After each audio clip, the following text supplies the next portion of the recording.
అతడే బలి చక్రవర్తి. మూడు లోకాలను జయించిన తన హృదయంలో మాత్రం అహంకారాన్ని నింపుకునేవాడు. అతడే అతడే అతడే లోకాన్ని కాపాడమని విశ్వజిత్ మహాయజ్ఞాన్ని నిర్వహిస్తున్నాడు. అడిగిన వారికి కోరిన దానం ఇవ్వడం, ఇచ్చిన మాటను నిలబెట్టుకోవడం అదే బలి చక్రవర్తి మహిమ. We welcome unexpected Darshan sir onto the dais, who has come over here to grace this occasion of our Independence Day to our Chilpur institution. We welcome you sir on behalf of our principal and teaching staff. We welcome Darshan sir onto the stage, and also I request to take your seat and grace this occasion. Thank you sir. We welcome you.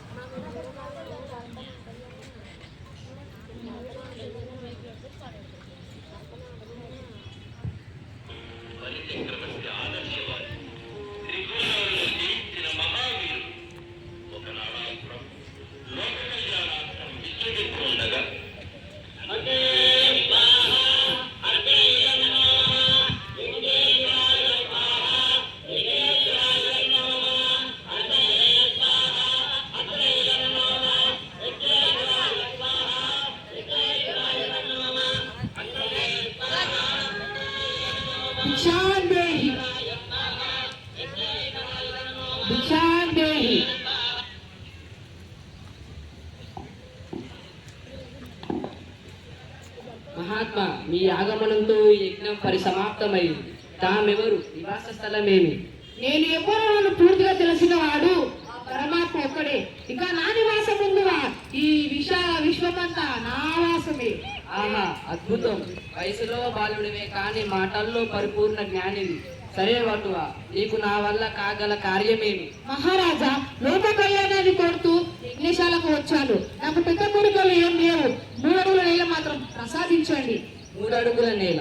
నువ్వు అడుగుతున్నది ఎంత చిన్న కోరికో నీకైనా తెలుసా? దాత ఘనతనైనా గుర్తించావా? మేలైన వస్త్రాలు కావాలా? బంగారం కావాలా? రథాలు కావాలా? గుర్రాలు కావాలా? ఏనుగులు కావాలా? కన్యలు కావాలా? ఏం కావాలన్న కోరుకో, సంతోషంగా ఇస్తాను గాని 3 అడుగుల నేలని మాత్రం కోరకు. మహారాజా, అపరమైన సంపదలు కోరుకునే వాడికి ఎప్పటికీ కోరికలు తీరవు. అవసరమైన కోరికలు కోరుకుంటే అది మేలు కదా. గొడుగో జన్నితమో కమండలువో నాకు నృత్యో దండము వడుగెక్కడ భూములెక్కడ కరు వామాసు అశ్వత్తులెక్కడ నిత్యోచిత కర్మమెక్కడ మదాకాశ మితంపైన 3 అడుగులు మేరయ ప్రోవకిచ్చుమై బ్రహ్మాండము నా పాలకి. వటువా, నీ మాటల్లో జ్ఞానం ఉంది. నువ్వు అడిగిన 3 అడుగుల నేలను నీకు ప్రసాదిస్తాను. సరే మహారాజా. ఆగు మహారాజా, దానం చేస్తానన్న మాట ఇవ్వకు. గురుదేవా, ఏమైంది? మహారాజా, నీవు బాలుని భావిస్తున్న ఈ వటువ సాధారణ బ్రాహ్మణుడు కాదు. సాక్షాత్ శ్రీ మహావిష్ణు దేవతల కోసం వచ్చాడు. ఆ 3 అడుగులతో నీ రాజ్యాన్ని కాదు, సర్వ లోకాలని కొలవబోతున్నాడు. నీ రాజ్యాన్ని, నీ కులాన్ని, నీ వంశ గౌరవాన్ని కాపాడుకో. కులమున్ రాజ్యమున్ వేదమున్ నిలుపు నీ కుజుండు విశ్వంవరుండల తింబోడు త్రివిక్రమ స్ఫురణవాడై నిండు బ్రహ్మాండముంగలడే మాన్వనొకండు నావరులాకర్నింపు కర్ణంబులన్ ఫలవిధానము గీనము వనుకుమావర్ణిన్వదాన్యోత్తమా. గురుదేవ, నేను ఒక్కసారి దానం చేస్తానని మాట ఇచ్చాను. ప్రాణం పోయినా ఇచ్చిన మాట తప్పను.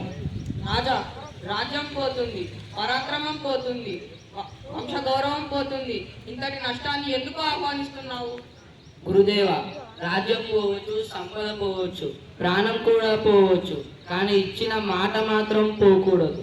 కరే రాజులు రాజ్యముల్ గలుగవే గర్వోన్నతిం పొందెరే వారేరి సిరిమూట గట్టుకొని పోవంజాలిరే భూమిపై పేరైనం గలదే శిబి ప్రముఖులం ప్రీతి యశకాములై హీరే కోర్కులు వారలన్ మరచిరే కాలమున్ భార్గవ. ప్రభు ప్రభు మీ సత్యనిష్టకు నా ప్రణామాలు. రాజాన్ని కాపాడుకోవడం గొప్పదే, ధర్మాన్ని కాపాడుకోవడం అంతకన్నా గొప్పది. సరే దేవి. గురుదేవ, మీరు చెప్పినట్లు వచ్చినవాడు శ్రీ మహావిష్ణువే అయితే అంతకన్నా అదృష్టమేముంటుంది. సాక్షాత్తు శ్రీ మహావిష్ణువే నా ఇంటికి యాచకుడిగా వచ్చి భిక్షాందేహి అంటే అంతకన్నా అదృష్టమే ఉంటుంది. నిరయంబైన నిబంధమైన ధరణి నిర్మూలనంబైన దుర్మరణంబైన కులాంతమైన నిజముండ్రాని నిమ్ముకో హరుడైనన్ హరియైనన్ నీరజ భౌడైనన్ అభ్యాగతుడైనన్ నిరుగన్నేరదునాదు జూహ తిరుగన్నేరదునాదు జూహ వినుమాదీవర్యవేత్కిం. రాజా, నా మాట లెక్క చేయకపోతే నీకు కష్టాలు తప్పవు. గురుదేవ, ధర్మం కోసం వచ్చే కష్టాలు కూడా నాకు వరాలే. ప్రభు, మీరు ధర్మాన్ని కాపాడుతున్నారు. మీ నిర్ణయానికి నేను సమ్మతిస్తున్నాను. భగవంతునికి ఇచ్చిన దానం ఎన్నటికీ వృధా కాదు. ఇదిగో దాన కలశ పాత్ర, మీ ఇష్టార్థమే కానివ్వండి. ధన్యవాదాలు దేవి. ధర్మాన్ని కాపాడడంలో నువ్వు కూడా నా సహజైవం అనిపించుకున్నావు. ఓ బ్రాహ్మణోత్తమ, నువ్వు అడిగిన 3 అడుగుల నేలను నీకు ప్రసాదిస్తున్నా, స్వీకరించు. సరే మహారాజా. చూడండి, చిన్న వటువుగా వచ్చిన రాముడు ఇప్పుడు విశ్వరూపాన్ని పొందుతాడు. అతడే త్రివిక్రముడు. అతని రూపం ఆకాశాన్ని దాటి విస్తరించింది. మొదటి అడుగుతో భూమిని, రెండో అడుగుతో ఆకాశాన్ని, సర్వలోకాలని కొలుస్తాడు. బలి, నా మొదటి అడుగుతో భూమిని కొలిచాను, నా రెండవ అడుగుతో ఆకాశాన్ని కొలిచాను. ఇక నా 3వ అడుగు ఎక్కడ వేయాలి? ప్రభు, ఇక నాకంటూ చెందింది ఏమీ లేదు. నా శరీరం నా తల తప్ప. ఇక మీ 3వ అడుగు నా తలపై ఉంచాలి. బలి, నీకు సంపద ఉన్నది కానీ అహంకారం లేదు. నీకు రాజ్యం ఉన్నది కానీ అధర్మం లేదు. నీకు పరాక్రమం ఉన్నది కానీ అధర్మం లేదు. నువ్వు ఇచ్చిన మాట కోసం నీ సర్వాన్ని త్యాగం చేశావు. నీ సత్యం నన్ను సంతోషపరిచింది. నీ దానగుణం నన్ను మెప్పించింది. నీ భక్తి నన్ను బంధించింది. బలి, నేను సుఖర లోకానికి అధిపతిగా నిర్వహిస్తున్నాను. అక్కడ నువ్వు సుఖంగా దానంగా పాలించు. అంతేకాదు, నేను నీ ద్వారపాలకుడిగా ఉంటాను.